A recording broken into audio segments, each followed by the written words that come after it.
And with those beautiful clips from Jyväskylä, Finland, I wish to welcome you all to the webinar, How to Successfully Lead a Remote Team, hosted by Nordic Business Forum and Oslo Business Forum. My name is Andreas Kustås. I am the executive producer of both Nordic Business Forum and Oslo Business Forum, and I will be setting the stage here just before we head on, and I hand you over to our magnificent guest, Jason Fried, and our moderator of today's talk, Raymond Hofmann. So throughout this webinar series, we have been fortunate to be listening to some of the world's leading experts on highly relevant fields. So to mention a couple of examples, we have heard from Risto Siilasmaa, the founder and the chairman of F-Secure Corporation and the chairman of Nokia. He has been teaching us on how scenario planning is the answer for your company to get better prepared for the future. Amongst others, we've also heard from Gary Hamel, one of the world's most influential and iconoclastic business thinkers, who presented his insights on humanocracy and how to build entrepreneurial and bold organization that can thrive in a world of unprecedented change. So today we are going to hear from Jason Fried, the co-founder and CEO of Basecamp. Jason has dedicated his working life to web-based collaboration tool and to help people to do less and create more. Basecamp is a Chicago-based software firm who was started in 2004 out of a self-experienced need for a tool that could help run projects better. And now, 16 years later, it has developed into becoming one of the world's leading project management tools, and more than 15 million people have to this day actually been involved in a project on Basecamp. And on a personal note as well, I can also share that we in Nordic Business Forum have been using Basecamp for quite a few years and are super happy with it. So happy actually that the Oslo Business Forum team actually also joined Basecamp 2 days ago. So I guess in other words, we all appreciate a tool that can help us run our project more smoothly.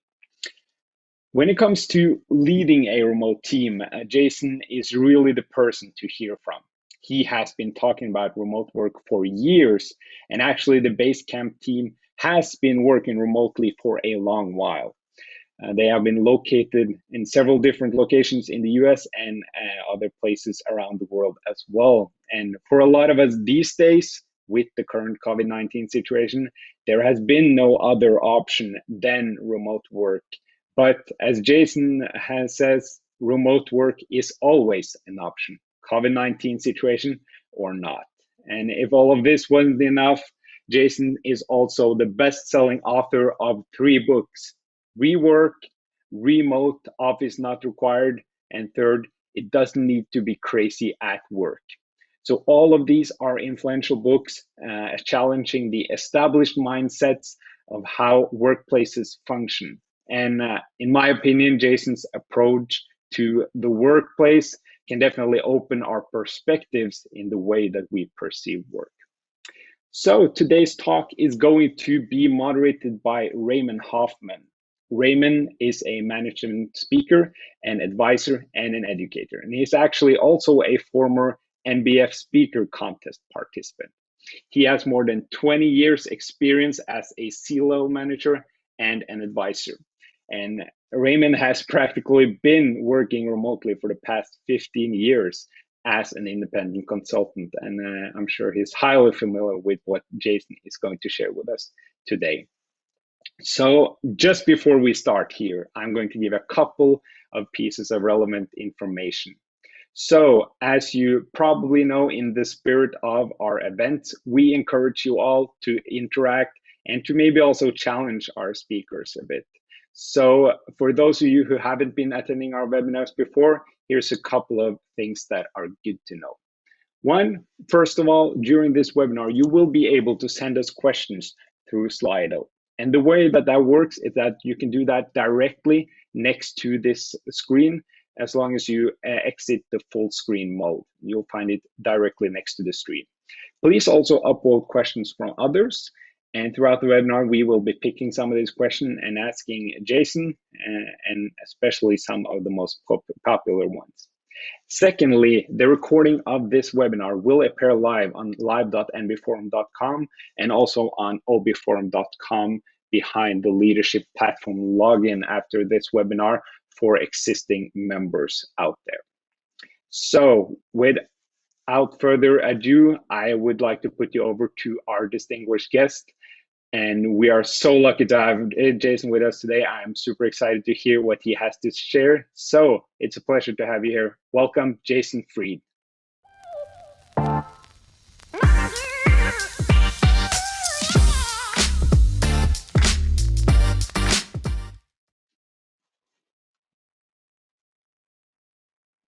Thank you, Andreas, and a warm welcome also from me, both to our audience and of course to our distinguished guest, Jason. Thank you for being with us today.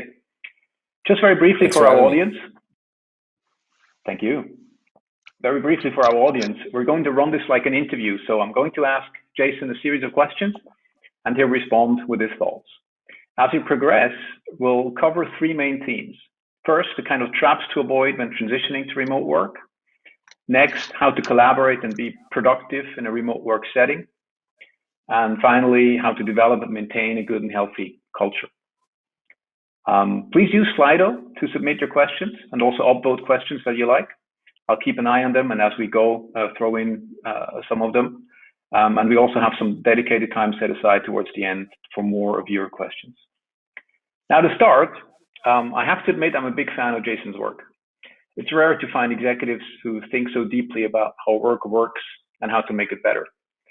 I particularly like Jason's concept of looking at your company as a product, namely the product you use to make everything else you do. And that therefore your company better be your best product. So along this line of thinking, Jason, we've seen a massive shift towards remote work, obviously, over the past few months, mainly because organizations have to. But my guess is that you would argue that remote work is a great option in and of itself at any given time, even if it's not the only option. So why is that? What makes remote work such an attractive option? Yeah, first off, thanks for having me on. It's an attractive option for a number of reasons. I'll hit it from both angles, the employee and the employer. For the employee, it's wonderful because typically people have a little bit more time to themselves when they're working remotely. They're not being called into meetings as frequently. They're not being as distracted by things at work as often. And they have more flexibility in their day, also where they live. People aren't tied down to a specific location. And I think optionality and flexibility and freedom almost always lead to a better outcome in general versus feeling like you're really constrained and really rigid and you have to go into the office and you have to commute. Getting rid of the commute, getting rid of a lot of the rituals around office work, I think these are really good things from the employee's point of view. From the employer's point of view, you get to hire the best people you can find anywhere. The idea that the best people in the world are, within 20-kilometer range of your office is just kind of a ridiculous notion. And every company says they want to hire the best in the world or the best people they can find. Well, now you can find more of them because you have the whole world as an option. So I think it's a wonderful opportunity for companies to find better people and to sort of exit the talent war in a sense.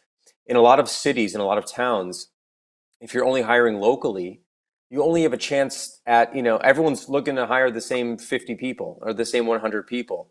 If you can expand your horizons, you can find wonderful people in all sorts of places around the world who are dying for a great job. They're stuck in a bad situation and no one seems to be angling for them. So you can find great people everywhere. And I think that really helps and helps you find the right matches. So there's a number of other reasons as well. One other thing I'll just throw in really quick is that we're big believers in communicating with long form writing versus real-time communication, which is either typically in-person meetings or chat or something like that. Remote work really encourages people to work or to share information in long form. Write things up, be more asynchronous, don't pull people away from their work all day long just to communicate with each other. Put something up for someone, let them get back to you when they have a chance. And when you get into that kind of rhythm, which is a lot more of a remote working rhythm than a local working rhythm, people are actually able to get a lot more work done on their own time, and they have longer stretches of time to get work done. Okay, We're certainly going to get back to this idea of what to replace meetings with and long form writing, I guess. But could you also make a case for work at the office? For instance, in a recent Harvard Business Review article, Giampiero Petruleri argues that, and the article is actually titled In Praise of the Office. He argues that an office is a place that helps you shape an identity, both for yourself and also, about who you work for, what the company stands for, who you work for. It also helps you separate private life from work life.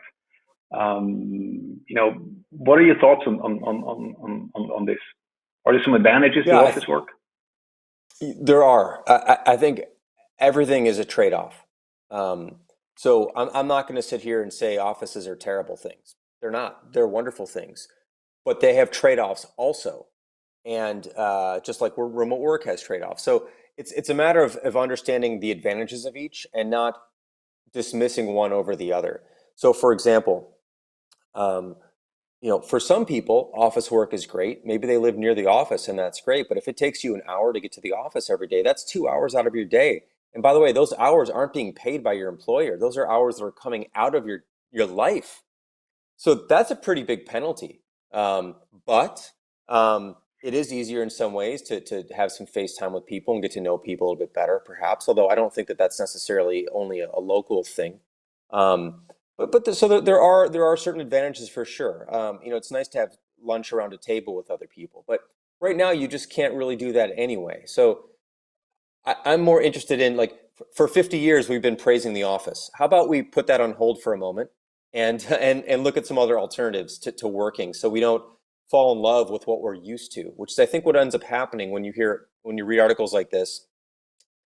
There's a certain momentum and there's a certain comfort in what we're used to. And so whenever we're forced into something new, and I think that's the trick with remote work right now, is that it wasn't a choice for a lot of people. We were all forced into it. We're very used to it. We've been doing it forever, but a lot of people have been forced into it.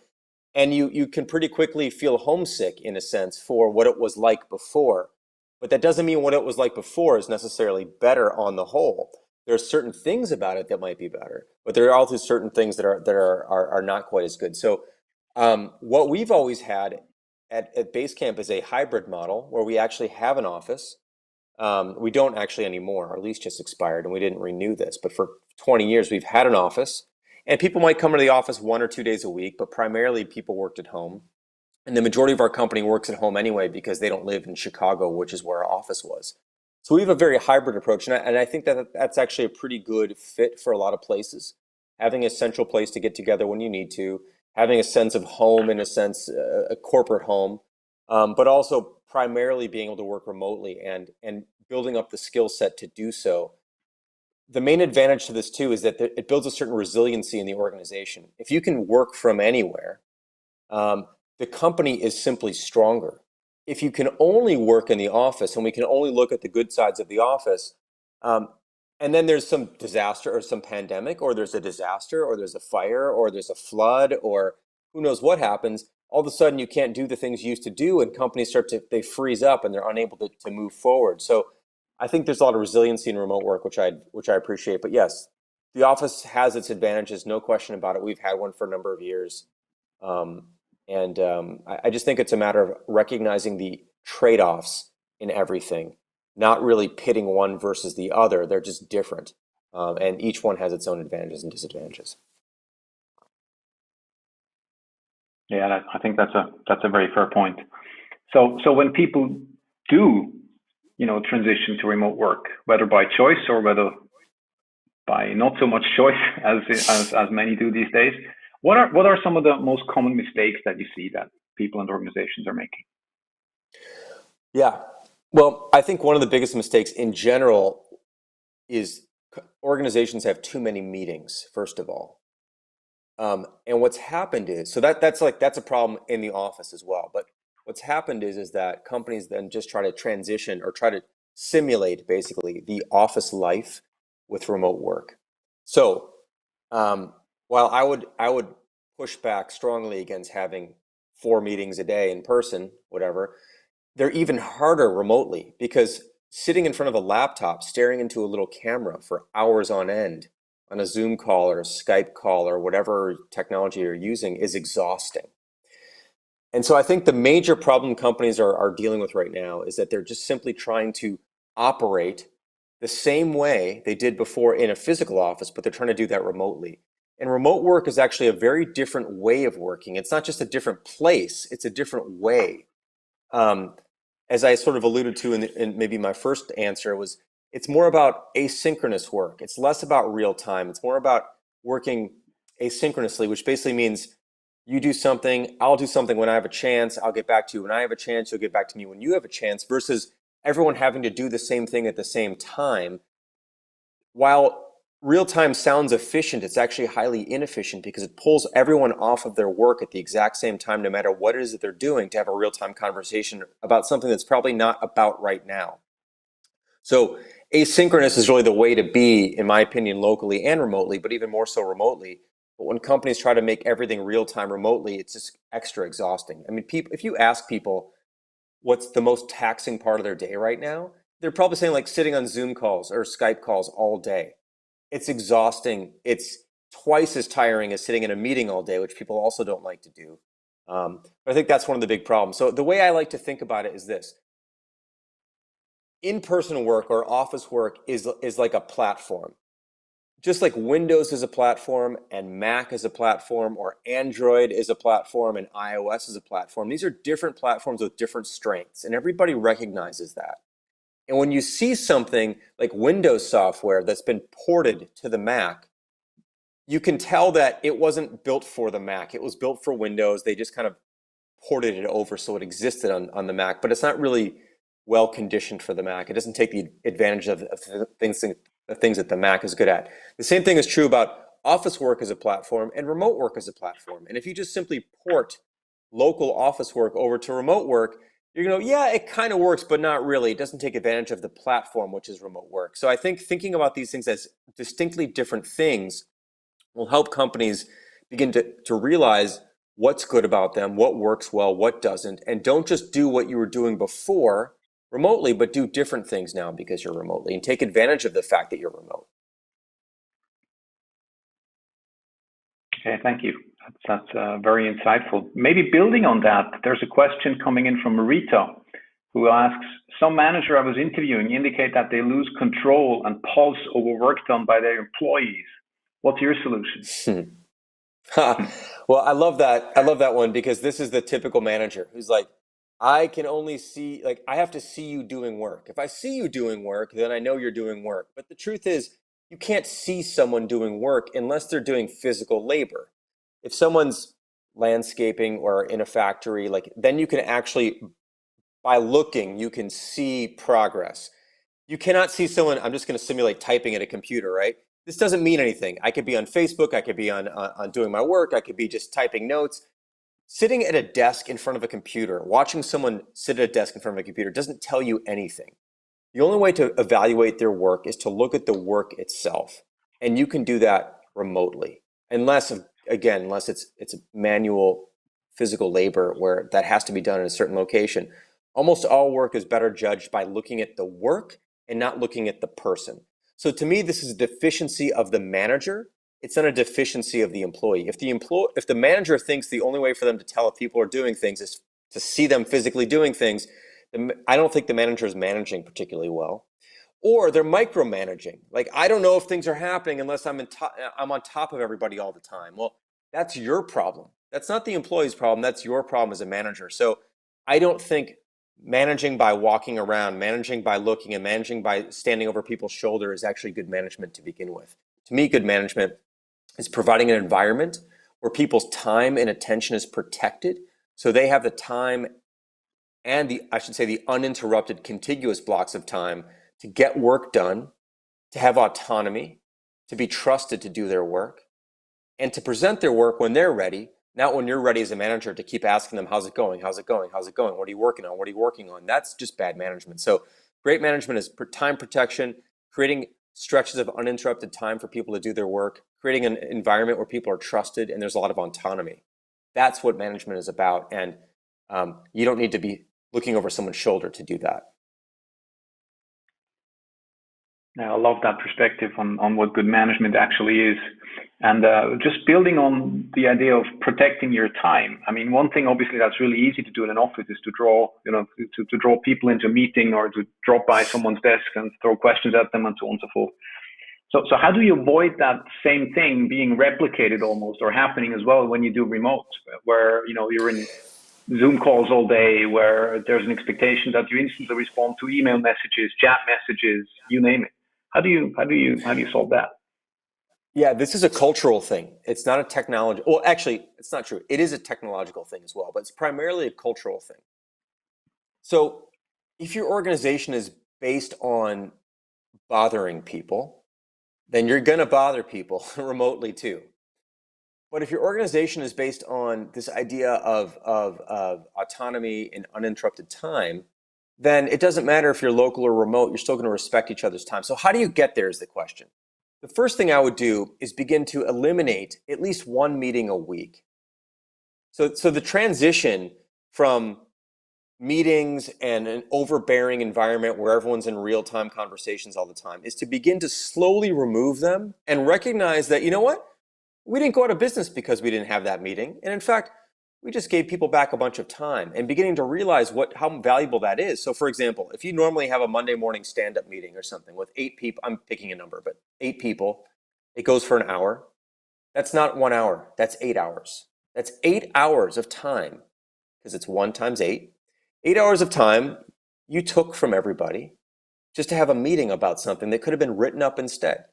So replace that one meeting a week. Start that way. One meeting a week with a write-up instead of a stand-up or instead of a talk out loud thing.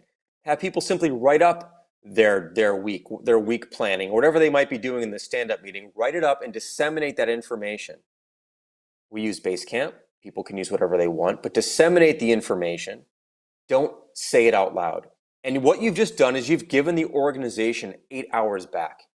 And I promise you, those 8 hours are far more valuable when they're spent on something else than sitting around a table listening to people talk about something that could have been written up instead. So you slowly transition, and pretty soon you go, you know what? We don't need to do that Monday morning meeting anymore. We just saved the company 8 hours. We regained 8 hours. And now what's the next thing we can get rid of that we used to do, that we're so used to doing? And you can slowly chip away at that. Another thing you can do, or another thing that's really important, is to establish an organization. This takes time. I know I'm saying these things as if you can do it tomorrow. Some of the stuff's going to be really hard because you're not used to it. But you want to eliminate the expectation of immediate response. That if somebody emails you or sends you a chat message or whatever, that just because you can do it fast doesn't mean they need to get back to you quickly. You need to kind of relax your expectations of what the demands are on other people's time. So for example, if I send a message to David, my business partner, I don't expect him to get back to me immediately when I want him to. I expect him to get back to me when he has time to. Unless it's urgent, truly urgent, or an emergency, which should be extremely rare. When someone gets back to me, if it's a couple hours from now, that's fine. I've got other things I can do in the meantime. Like, we shouldn't be waiting on each other to get back to each other all the time without being able to move forward. You should always be able to make forward progress regardless of how quickly someone gets back to you. So tamping down our expectations of other people's responses is a really healthy notion. It's going to take some time, but I think it's really important to do that. So I'd begin by eliminating meetings, and I'd also begin by chilling out when it comes to expecting someone to get back to you. They'll get back to you when they are ready, when they have a chance. That's the really important thing. See, the sun's coming into my face, so I'm just going to move a little bit this way. But yeah, so that's kind of the important thing. Yeah. All right. Sticking still with meetings, for a second, how do you decide, or is there ever a situation where you say, no, this actually needs a meeting? And if so, how do you then make it productive, specifically remotely, when people are not in the same room? Yes, certainly. We do meet occasionally. For us, a meeting is the last resort. So that's how we always think about meetings. If we need to literally stop work, stop people from working to have them discuss something, that's actually a pretty costly event in our minds. So we want it to make it the last resort. Typically, if we're discussing something in Basecamp over a matter of days or hours, wherever it might be, and we find ourselves unable to make progress, we're just kind of talking past each other or not getting to the root of the thing we're trying to discuss, we then go, we need to talk about this. So we first try and do it via writing, but if we just feel like at some point we're not getting where we need to get, and this is a matter of time, not like 3 back and forths, but like a day's worth of conversation or something like that, then we'll take it to a meeting. The way to be productive in a meeting is to have far fewer people in it than you think you might need. So at Basecamp, it's extremely rare to have more than 3 people on a call. Typically, I would say 80% of the calls we have are 2 people hashing something out together. Sometimes there's a third. Rarely there's a fourth. And 5 or more is almost unheard of. So that's kind of the key here. If you have 7 or 8 people on a call, it's horrible. It just is. Let's face it. It just is. It's hard. It doesn't work very well. I mean, imagine right now, you and I are talking. This was working out quite well. If we had 7 people asking questions at the same time, everyone would try to just get their question in quickly because they might not have another chance. They might only be able to ask one thing over an hour. It's just not a good setup. But having 2 or 3 people talking this way is great. So that's what we do. We break these meetings down into 2 or 3 people max, usually 1 or 2, or I should say 2. Also, the team sizes that we work with are small. So our teams are 2 or 3 people maximum as well. So anyone working on a new feature for Basecamp or for hey.com, our new email app, hey.com, there's 3 people working on any given thing at the most. And that just forces everything to be tight and small. We can make quick decisions. If we do have to have a meeting, we're not pulling 8 people off. So it's not an 8-hour meeting. It might be a 2-hour meeting technically. Or if we can hash something out in 15 minutes with 2 or 3 people, it's less than an hour. Versus if you're hashing things out even 15 minutes, but with 8 people, you're automatically going over an hour there of collective time. So we're just trying to be very conscious of this and saying meetings are a last resort. If we have to have them, let's make them small. Let's make them quick. Let's get to the point quickly. And let's have context because we've already tried to discuss this in another medium for a while. So when we do have that meeting, we can get right to it because we already have this body of discussion that we just couldn't finally get to a conclusion with, but we've already had it. So all that stuff is out of the way, and now we can just focus on making a decision in person or virtually. Shifting a little bit from the organizational maybe to the personal perspective, how does the remote, I mean, we talked a lot about practices organizationally in teams and meetings and stuff, but how does the remote worker make remote work at home? Are there any habits to develop, things like that you can think of that you can share with our audience? Yeah, and something you mentioned earlier, which I didn't address, I forgot to, but bringing it up again. Sorry, the sun is just kind of tricky right now. This time of morning here in where I'm at.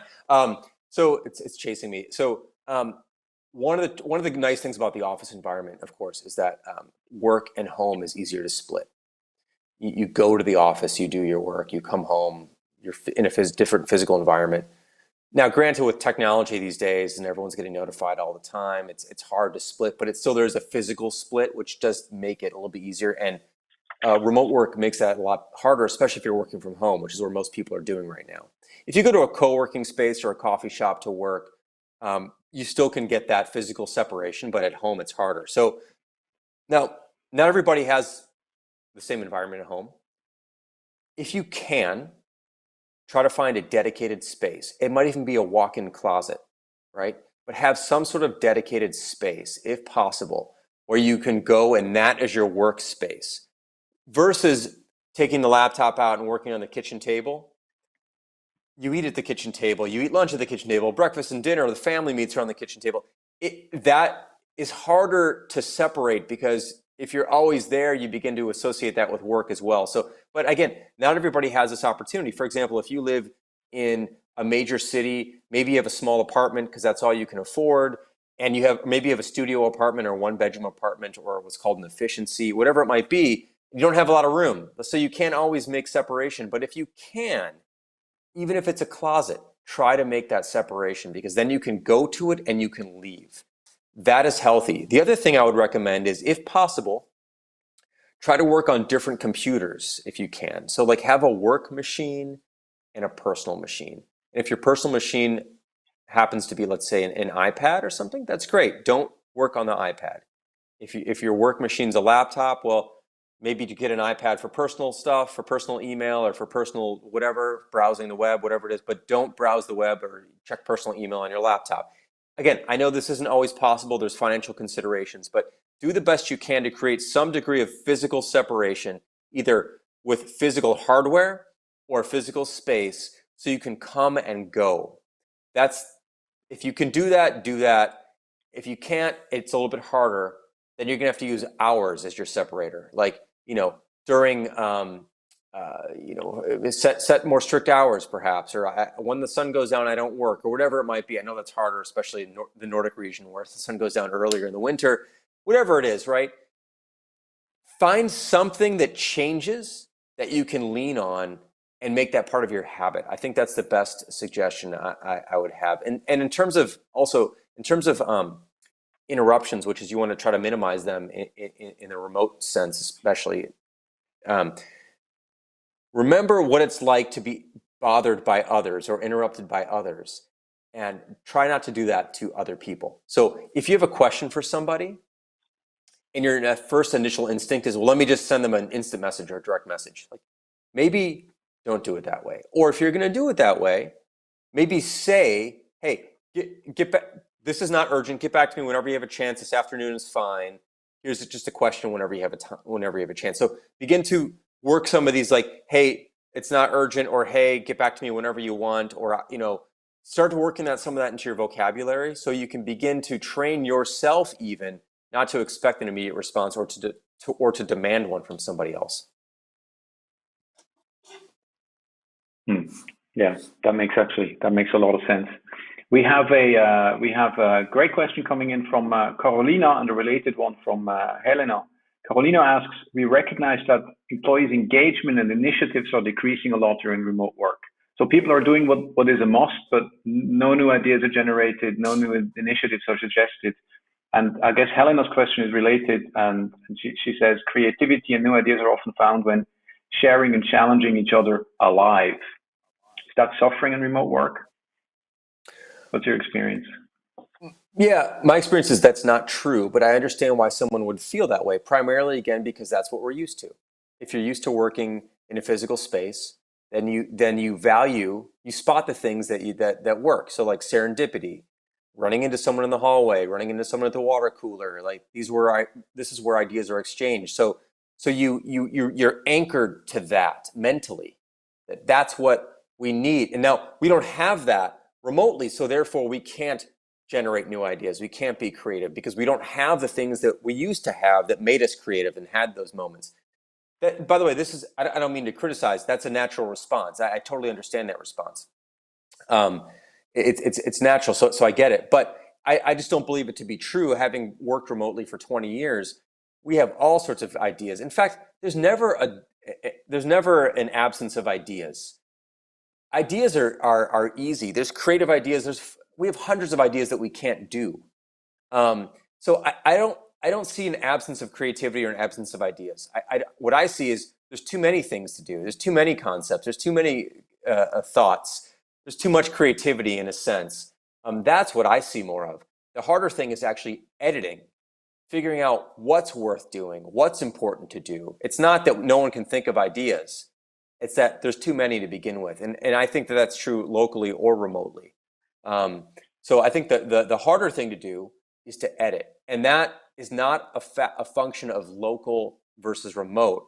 That's a function of behavior and habit and valuing, trying to say no to things versus saying yes to everything. Like, those are more fundamental methods in work practices than they are location-based things. But again, I do understand where she's coming from, because it's, if you're used to it and you don't have it, and it's struggle, you have a little bit of a struggle because you're dealing with something new. You think that the reason why you were able to do something before was the physical location, but it's probably not that at all. It's just what you're used to. Mm-hmm. Thank you, Andreas. I'm super excited too, and I wish we had more time. But so let's dive right in and move over to our next subject, culture. Jason, what would you say is different about developing and maintaining culture in a remote setting as compared to where you're physically present all the time? Is there any difference? It's a really interesting question, because I have a different take on culture than I think perhaps most leaders or managers. To me, culture is simply the byproduct of consistent behavior, and that it's not what you set out to do or be, it's what you actually are. And it's more of a moving average. Like in the financial world, you have this idea of moving average, 50-day or 200-day moving average. Like you might look at a stock price or an index and sort of see a rough, or it's not a rough, it's a smooth line basically, which is a moving average. That to me is what culture is. What have we been doing? How are we acting? What are we like over the last 50 days or 200 days or 365 days? That's our culture. It's not what we wrote down. It's not what's in the handbook. And to me, it's about respect. It's about treating people fairly. It's about giving people space. It's about trust. It's about protecting people's time. It's about being kind and being helpful and offering fair critique and honest critique. It's about helping people get unstuck. It's those things. It's about showing up on time. It's about doing what you say you're going to do. To me, those are the things, and none of those things are location based. They're character based. They're emotional. They're behavioral. They're just human aspects. And so that's why I don't really think culture is about lunch or seeing people or being near people or being far away from people. It's not about those things to me. What I think a lot of people, when people ask that question, what they often mean is, how do you get to know each other? How do you get to enjoy each other?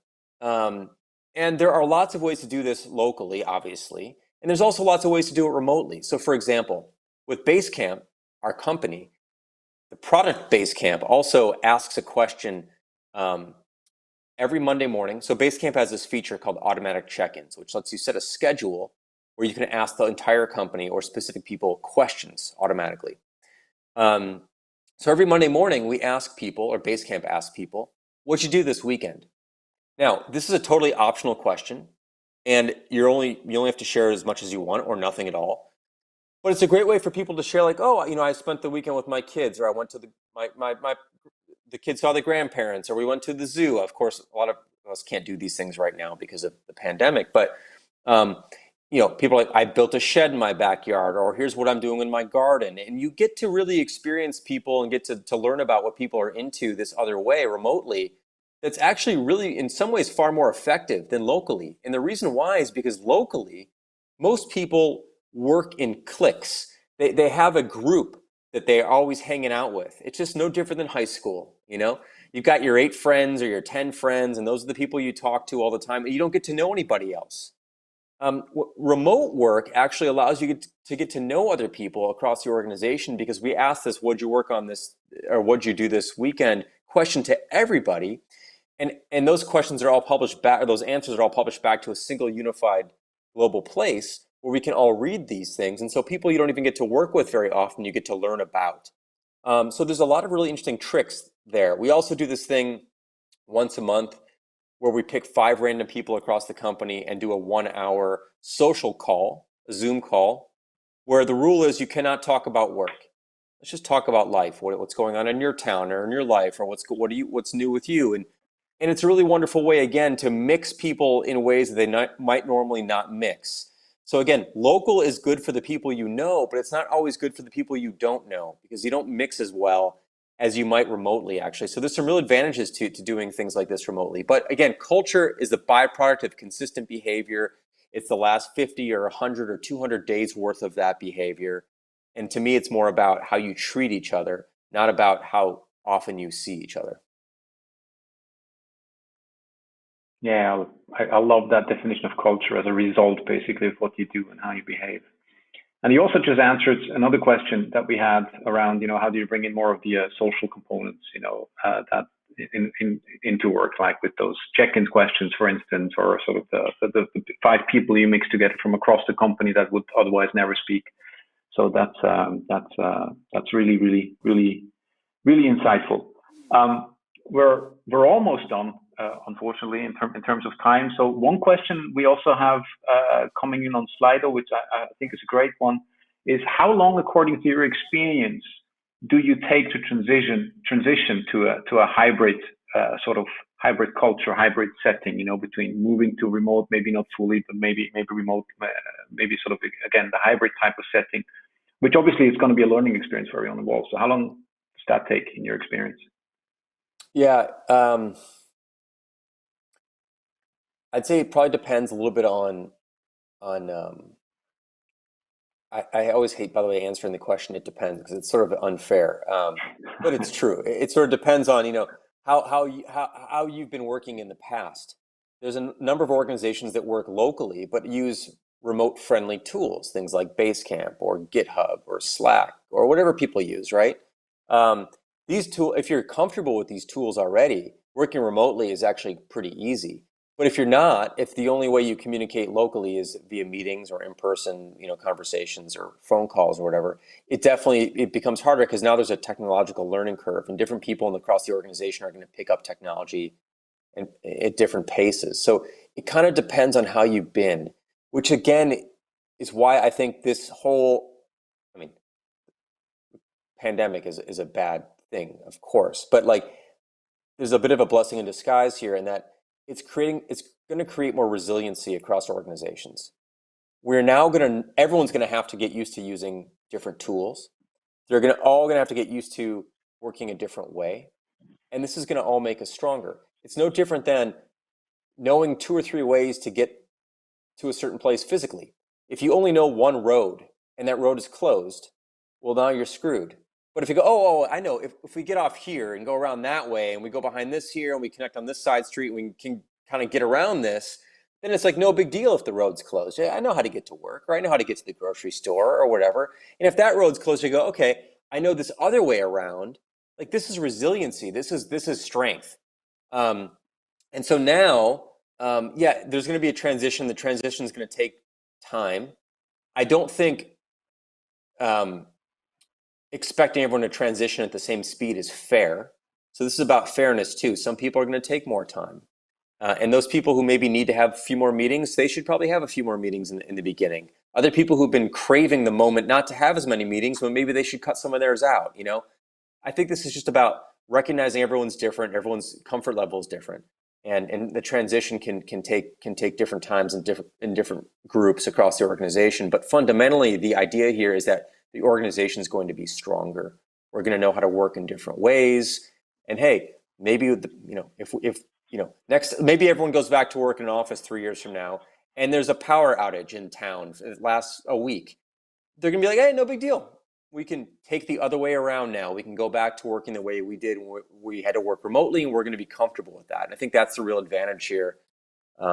So I can't give you an exact time. I can only say that a transition is typically painful, especially when it's forced upon you. And you have to transition at your own pace.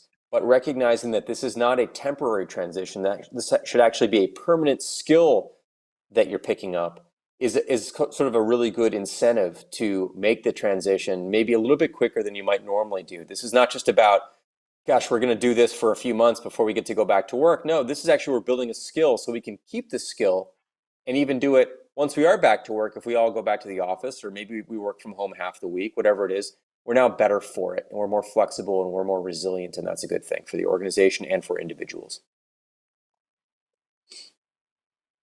Okay, so our time is drawing to a close, and we need to slowly think about wrapping up. Thanks for these very, very practical insights, Jason. I think you've masterfully shown us that successful remote work is vastly different from simply trying to replicate sort of, a physical office experience. And that all of us, but specifically also managers and leaders, have to, rethink quite a few things. So in closing, do you have any thoughts on how to, help all of us, support, train and support all of us sort of in making that transition, leaders, but also, frontline workers, team members? How can we make this easier for all of us to sort of really successfully transition into this new world? I think we all need to be understanding, especially leadership. People pick up things at different pace. It's awkward. It's unusual. One of the hardest things right now, by the way, is that a lot of people with kids, and I'm speaking a little bit more in the US, but I know Europe, you guys are way ahead of us, especially in the Scandinavian Nordic countries. But this fall, this winter, there might be spikes again. Schools might have to go remote again. And what's going on right now is not really remote work. Right now, it's more pandemic work, which is that if you have kids, your kids are home, and your childcare and work and teacher, it's incredibly hard. It's incredibly hard for working parents right now, especially, to work remotely. And understanding that as a leader, as an owner, as a manager, as a team lead, whatever it might be, understanding that not everybody has the time they need right now, the privacy they need right now, the space they need right now is very, very important. Just to give people some space and some room and some understanding that, hey, maybe you can't even work full time right now. Maybe you're only able to put in 6 hours a day or 5 hours a day just because you've got to take care of the kids. You've got family obligations. Like, to me, this isn't about like what technology to use. That is a big part of it, but it's not the fundamental part.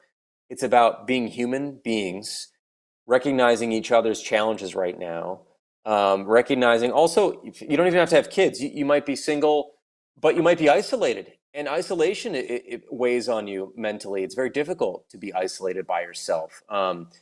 These are hard things, and these are unusual challenges. And so this is not really what remote work is like. Remote work actually is going to be it's far more pleasant than pandemic work. So hopefully when this thing is over and people who have enjoyed working sort of outside of the office, they're going to find out that remote work is even better than they expected, because the pressures of time and the challenges of kids and isolation are going to go away, and flexibility is going to return, and I think it's going to feel good. So I think, again, just being understanding, recognizing we're all human beings in a really challenging situation. Very few of us are in the best case scenario, are living the best case scenario right now. Most of us are under extraordinary pressure in places we weren't ready to work, in ways we weren't ready to work, with other external pressures we can't control. Just understand that. And I think that'll go a long way to building a really sort of a more resilient organization and a friendlier, more understanding relationship with your coworkers or your superiors or the people who are below you that work for you. Whatever, below is the wrong word, but that work for you. We're all just humans dealing with this thing, this unprecedented situation. No one knows what to do, really. So just do your best and be understanding. I think that's the best way ahead. Excellent. Great final point, Jason. I love that distinction between pandemic work and true remote work, and that we're probably more doing, much more doing the former than the latter right now. And obviously your emphasis on being understanding. Love that. So our time is up. But for those of you out there who'd like to dig a little bit deeper on what Jason has to say, obviously he's got vastly more to say on all of these topics. Let me recommend some additional resources. Obviously, first is Jason's books, all co-authored, with his co-founder David. Andreas mentioned them: Rework, Remote, and It Doesn't Have to Be Crazy at Work. You also might find the Rework podcast useful. And one thing I found particularly useful personally is a recent recording of a session that Jason and David have done, where they walk us through how they use Basecamp to run Basecamp. And I think that's on the Basecamp YouTube channel as well. Anything you'd like to add to that list, Jason? People can follow me on Twitter. I often talk about a lot of these topics on Twitter. So just Jason Fried, Fried. And the other thing is we have a podcast called Rework. If you go to rework.fm, you can subscribe to our podcast, where we talk a lot about these things as well every week. So I'd recommend checking that out as well if you're interested in hearing about these sorts of things. Okay, thank you so very much, Jason. And now back to Andreas for the closing. Thank you. Thank you so much to both Jason and Raymond for being part of this great session. I have at least made a lot of notes, and this has truly been valuable. So that concludes today's webinar, and I want to thank you all for joining this. Please make sure to follow our channels for our upcoming activities, and I hope to see you on September 24th. So take care.